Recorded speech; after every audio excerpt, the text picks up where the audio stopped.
Hi, this is Dr. Siddharth Gautam, and today let's talk about one of the most important clinical neurological tests that we have, which is the Romberg test.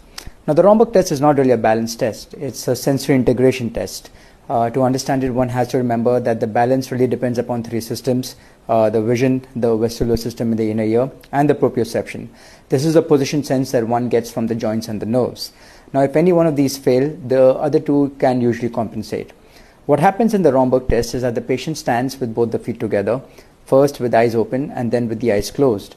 If the patient is stable with the eyes open but starts swaying or falls when the eyes are closed, the Romberg test is considered to be positive.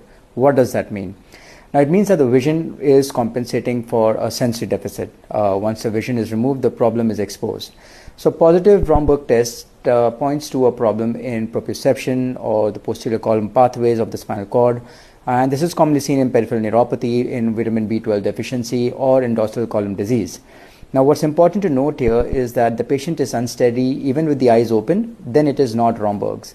It suggests probably cerebral ataxia and not really a sensory issue. So one needs to remember that when it comes to the Romberg test, it tells you where the problem is and not just that the balance is poor. Balance is a complex issue. So neurologically, Romberg helps us to break it down clinically as well as logically. Stay tuned to Neurosurgery Connect to know more about this.